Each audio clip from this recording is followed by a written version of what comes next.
بسم اللہ الرحمن الرحیم۔ السلام علیکم ورحمۃ اللہ وبرکاتہ۔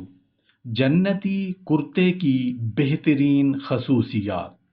متعدد ائمہ تفاسیر نے فرمایا ہے کہ حضرت ابراہیم علیہ السلام کے لیے جنت سے ایک کرتا اس وقت لایا گیا تھا جب نمرود نے آپ علیہ السلام کو برہنہ کر کے آگ میں ڈالا تھا۔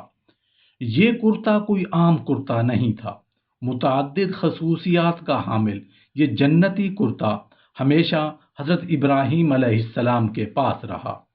حضرت ابراہیم علیہ السلام کے بعد حضرت اسحاق علیہ السلام کے پاس رہا۔ ان کی وفات کے بعد حضرت یعقوب علیہ السلام کے پاس رہا۔ آپ نے اس کرتے کو ایک متبرک شے سمجھ کر ایک نلکی میں بند کر کے یوسف علیہ السلام کے گلے میں بطور تعویذ ڈال دیا تھا تاکہ نظر بد سے محفوظ رہیں۔ برادران یوسف علیہ السلام نے جب دھوکہ دینے کے لیے ان کا کرتا اتار لیا اور حضرت یوسف علیہ السلام کو برہنہ کر کے کنویں میں ڈالنے لگے تو حضرت جبرائیل امین علیہ السلام تشریف لائے اور گلے میں پڑی ہوئی نلکی سے کرتا نکال کر یوسف علیہ السلام کو پہنا دیا، اور یہ کرتا حضرت یوسف علیہ السلام کے پاس محفوظ تھا۔ اس وقت بھی جبرائیل علیہ السلام ہی نے حضرت یوسف علیہ السلام کو یہ مشورہ دیا تھا کہ یہ جنت کا لباس ہے۔ اس کی خاصیت یہ ہے کہ اگر نابینا کی آنکھوں سے لگا دیا جائے تو بینائی اود کر آتی ہے۔ حضرت مجدد الفسانی رحمۃ اللہ علیہ کی تحقیق یہ ہے کہ حضرت یوسف علیہ السلام کا حسن و جمال اور ان کا وجود خود جنت ہی کی ایک چیز تھی، اس لیے ان کے جسم کے متصل ہونے والے ہر کرتا کی یہ خاصیت ہو سکتی ہے۔ یہ بات قابل توجہ اور قرین عقل و قیاس ہے کہ کسی شدید صدمہ کی وجہ سے جس طرح بینائی جا سکتی ہے، اسی طرح بے حد مسرت اور خوشی کی وجہ سے نظر بھی اود کر آ سکتی ہے۔ چنانچہ واقعات و مشاہدات کی وجہ سے یہ بات تسلیم کر لی گئی کہ کسی سخت صدمہ یا غیر معمولی خوشی کے اثر سے بعض نابینا دفعتاً بینا ہو گئے ہیں۔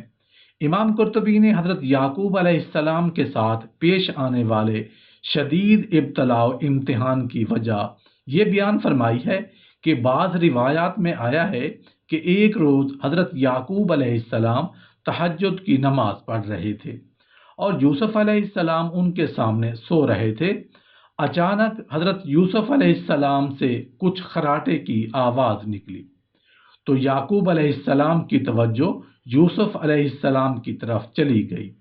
ایسا 3 مرتبہ ہوا۔ تیسری مرتبہ میں اللہ تعالیٰ نے فرشتوں سے فرمایا کہ دیکھو، یہ میرا دوست مجھ سے ہم کلامی کے وقت غیر کی طرف متوجہ ہوتا ہے۔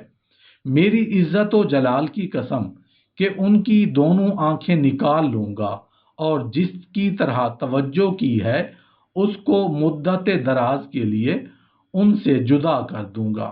جب حضرت یوسف علیہ السلام کے ساتھ ان کے بھائیوں نے بے تحاشا زیادتیاں کی، لیکن بھائیوں نے جب یوسف علیہ السلام کی شان دیکھی تو انہوں نے اپنی غلطیوں کا اعتراف کر لیا تھا۔ حضرت یوسف علیہ السلام نے بھی پیغمبرانہ عفو و درگزر سے کام لیتے ہوئے فرمایا کہ جو ہوا سو ہوا، آج تمہیں کوئی سرزنش اور ملامت نہیں کی جائے گی۔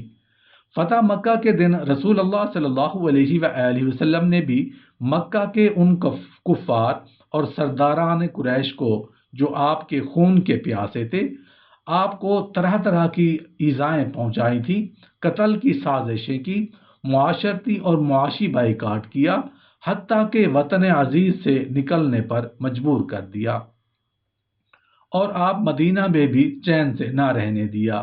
یہی لا تثریب علیکم اليوم کے الفاظ فرما کر معاف فرما دیا گیا۔ اذهبوا بقمیصی ھذا، یعنی میں بحالت موجودہ شام کا سفر نہیں کر سکتا، تم جاؤ اور والدین اور اپنے سب متعلقین کو یہاں لے آؤ۔ چونکہ والد بزرگوار کی نسبت معلوم ہو چکا تھا کہ ان کی بینائی جاتی رہی ہے، اس لیے اپنا کرتا دے کر فرمایا یہ ان کی آنکھوں کو لگا کر دینا، بینائی بحال ہو جائے گی۔ ادھر یہ قمیض لے کر قافلہ مصر سے روانہ ہوا، ادھر یعقوب علیہ السلام کو اللہ تعالی کی طرف سے حضرت یوسف علیہ السلام کی خوشبو آنے لگی۔ یہ گویا اس بات کا اعلان تھا کہ اللہ کے پیغمبر کو بھی جب تک اللہ کی طرف سے اطلاع نہ پہنچے، پیغمبر بے خبر ہوتا ہے۔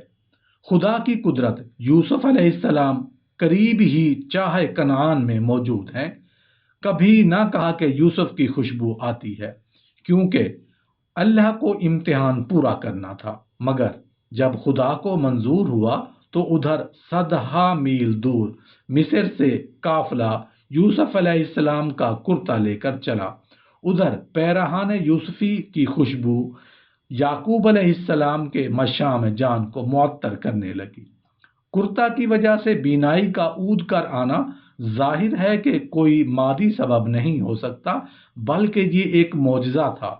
یوسف علیہ السلام کو باذن خداوندی معلوم ہو گیا تھا کہ جب ان کا کرتا والد کے چہرے پر ڈالا جائے گا تو اللہ تعالیٰ ان کی بینائی بحال کر دیں گے۔ قرطبی نے یہ روایت نقل کی ہے کہ برادران یوسف علیہ السلام میں سے یہودا نے کہا کہ یہ کرتا میں لے کر جاؤں گا، کیونکہ ان کے کرتے پر جھوٹا خون لگا کر بھی میں ہی لے کر گیا تھا، جس سے والد صاحب کو صدمہ پہنچا تھا۔ اب اس کی مکافات کو بھی میرے ہی ہاتھ سے ہونا چاہیے۔